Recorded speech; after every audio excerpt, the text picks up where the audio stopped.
ओम वासुदेवाय नमः। आप सभी का मेरे YouTube चैनल पर स्वागत है। आज मैं आप सभी को पौष मास के शुक्ल पक्ष के दिन जो एकादशी पड़ती है उसके बारे में मैं बताऊंगी। पौष मास के शुक्ल पक्ष की एकादशी को हम पुत्रदा एकादशी कहते हैं। जिस प्रकार इसका नाम पुत्रदा है, इस एकादशी करने से हमें संतान की प्राप्ति होती है या संतान की तरफ से कोई कष्ट होती है तो उसका निवारण होता है। तो इसलिए हम इसे पुत्रदा एकादशी कहते हैं। पुत्रदा एकादशी साल में 2 बार पड़ती है। सावन मास में भी यह पड़ती है, उसे भी हम पुत्रदा एकादशी कहते हैं, और पौष मास में जो पड़ती है उसे भी हम पुत्रदा एकादशी कहते हैं। मैं पिछले वीडियो में भी आप लोग को बताई हूँ कि एकादशी का व्रत एक दिन पहले शुरू हो जाता है।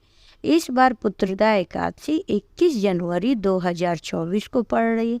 कहीं कहीं 22 जनवरी को भी लोग बोल रहे हैं, तो पंचांग की मतभेद है। आपके ज़िले में, आपके शहर में जिस दिन हो रही है आप कर सकती हैं। 21 जनवरी के दिन अगर हम व्रत रह रहे हैं तो 20 जनवरी से ही हमें शाम के समय से भोजन का त्याग कर देना चाहिए। एक दिन पहले भी हो सके तो हम निरामिष और सात्विक भोजन करें और दूसरे दिन हम व्रत करें। 21 जनवरी को जब हम व्रत करना रहता है तो उस दिन सुबह उठ के हमें संकल्प लेनी चाहिए कि हे हरि विष्णु, मैं आज आपकी व्रत करने वाली हूँ, उसे बिना किसी विघ्न बाधा के आप पूर्ण कीजिए। इस प्रकार से हमें संकल्प लेने चाहिए। उसके बाद स्नान ध्यान करके हमें हल्के पीले रंग की वस्त्र को पहननी चाहिए, क्योंकि एकादशी व्रत जो है वो भगवान विष्णु को समर्पित है और विष्णु भगवान को पीले रंग बहुत ही पसंद है, तो हमें पीले रंग का वस्त्र पहनना चाहिए। उसके बाद से जो हम नित्य अपना मंदिर में पूजा करते हैं उस प्रकार से पूजा करेंगे। अगर हमारे पास मंदिर में जगह है तो अच्छी बात है, नहीं तो अलग से हम रंगोली बना के चौक पुर के एक चौकी रखेंगे, उस पे पीले रंग के कपड़े को बिछाएंगे और हम इसमें एकादशी व्रत में तिल का आसन भगवान को देंगे, जिसमें विष्णु भगवान, लक्ष्मी जी अगर है साथ में तो उस फोटो को स्थापित करेंगे, या आपके पास छोटी सी विष्णु भगवान की मूर्ति है या अब हर घर में लगभग बाल गोपाल की रहती है, तो पुत्रदा एकादशी में बाल गोपाल की भी पूजा की जाती है, विष्णु भगवान के बाल रूप की। तो उसको पंचामृत से स्नान कराएंगे, फिर पोछेंगे और हम गणपति जी को भी तिल का आसन दे के छोटी सी गणपति जी को रखेंगे। उसके बाद से हम बाल गोपाल को भी पोछ के कपड़े पहना देंगे और गणपति जी को हम जनेऊ अर्पित करेंगे, और लक्ष्मी जी और विष्णु भगवान का अगर तस्वीर है तो उस पर भी हम लक्ष्मी जी को चुंदरी चढ़ाएंगे और भगवान को हम मौली या जनेऊ उनको भी अर्पित करेंगे। तो इस प्रकार से हम स्नान करा के उनको वस्त्र अर्पित करेंगे। उसके बाद हम उनको चंदन का टीका लगाएंगे, लक्ष्मी जी को सिंदूर लगाएंगे, गणपति जी को भी सिंदूर लगा। कोई भी कार्य हम पहले गणपति जी से शुरू करेंगे, बोलने में हो जाता है आगे पीछे, तो गणपति जी को पहले सिंदूर लगाएंगे, फिर लक्ष्मी जी को लगाएंगे, विष्णु जी को हम चंदन लगाएंगे, बाल गोपाल को भी हम चंदन लगाएंगे और हम कलश की भी स्थापना करेंगे। तो हम गेहूं का, चावल का नहीं, गेहूं का अष्टदल बना लेंगे या तिल का अष्टदल बना के हम उस पे कलश रखेंगे।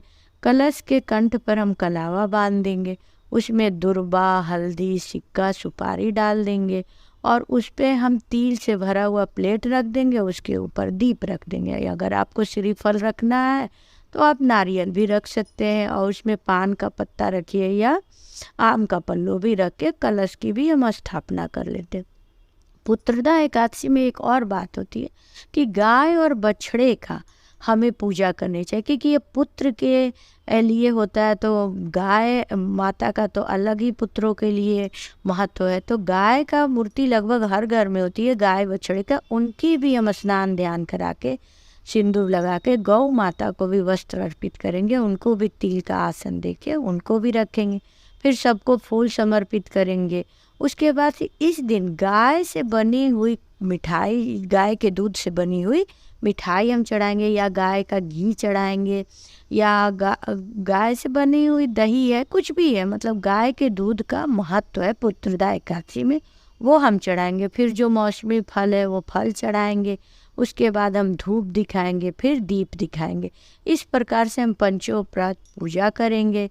और जब हम ये सब पूजा पाठ कर लेंगे तो हाथ में पुष्प लेके, और हमारे पास अगर बुक है एकादशी व्रत की, पुत्रदा एकादशी की कहानी बुक है, तो आप बुक में उसको ले लीजिए। और बुक की भी हमें पूजा करनी चाहिए। और पूजा करने के बाद हम पुस्तक की फिर हम उसको लेके कथा पढ़ते हैं।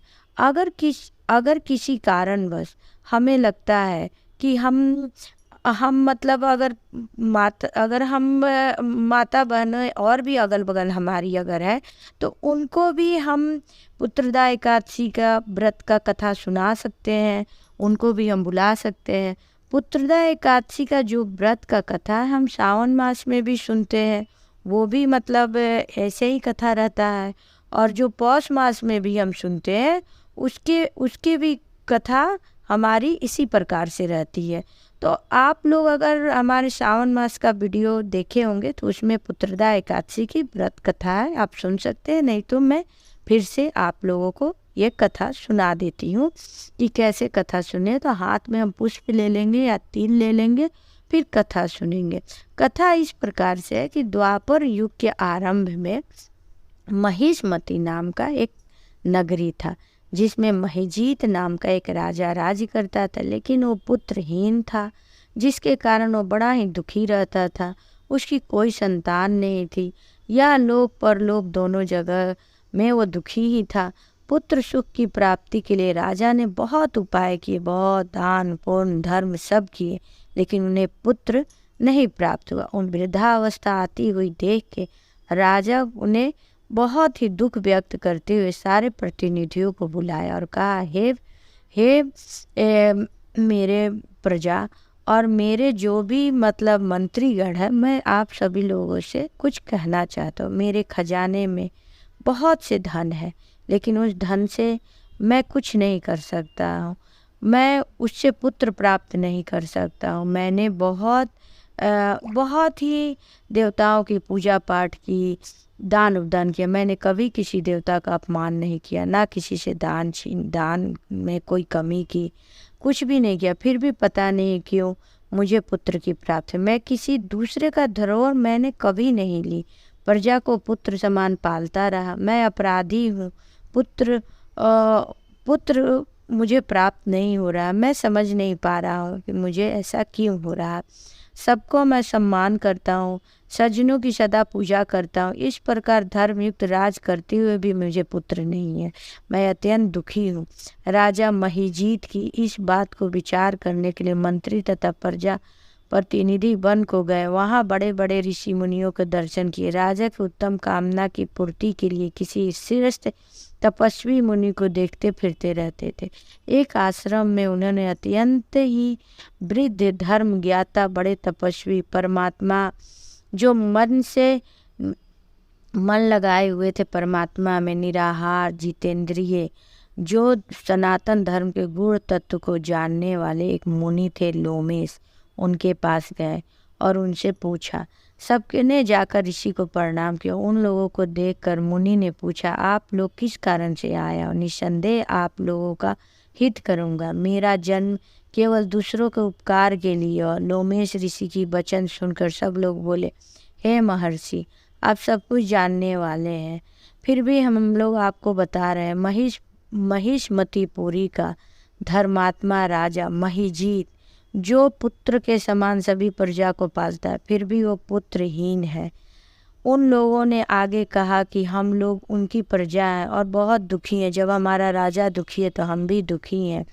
आपके पास हम लोग बड़े विश्वास के साथ आए। हमारी संकट को दूर कीजिए, क्योंकि महान पुरुष के दर्शन मात्र से ही कष्ट दूर हो जाते। अब आप कृपा करके राजा को पुत्र कैसे हो इसका उपाय बताइए। यह वार्ता सुनकर ऋषि ने थोड़ी देर के लिए नेत्र बंद किया और राजा के पूर्व जन्म का वृत्तांत जानकर कहने लगे। यह राजा पूर्व जन्म में निर्धन वैश्य था। निर्धन होने के कारण इसने बड़ा ही कुकर्म किए थे। यह एक गांव से दूसरे गांव पर पार के लिए जाता था। एक समय ज्येष्ठ मास के शुक्ल पक्ष की द्वादशी को मध्याह्न के समय जबकि वह 2 दिन से भूखा प्यासा था, जलाशय पर जल पीने गया। उसी स्थान पर तत्काल ब्याही हुई एक प्यासी हुई गौ जल पी रही थी। राजा ने उस प्यासी गाय का जल पीते हुए हटाकर स्वयं जल पीने लगा। इसीलिए राजा को ये दुख सहना पड़ा।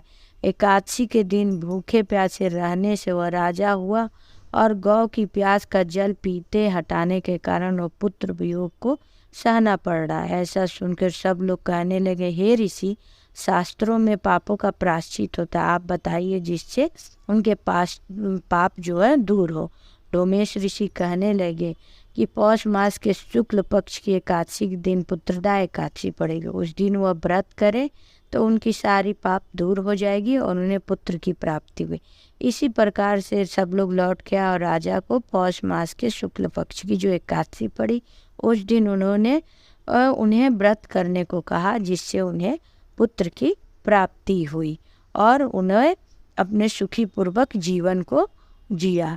तो इस प्रकार से मैंने आप लोगों को पुत्रदा एकादशी की व्रत कथा मैंने आज आप लोग को सुनाई है। आप लोगों को ये कथा कैसी लगी आप ज़रूर बताएं कमेंट बॉक्स में। और आप लोग पुत्रदा एकादशी करें, श्री हरि की आप पर कृपा बनी रहे।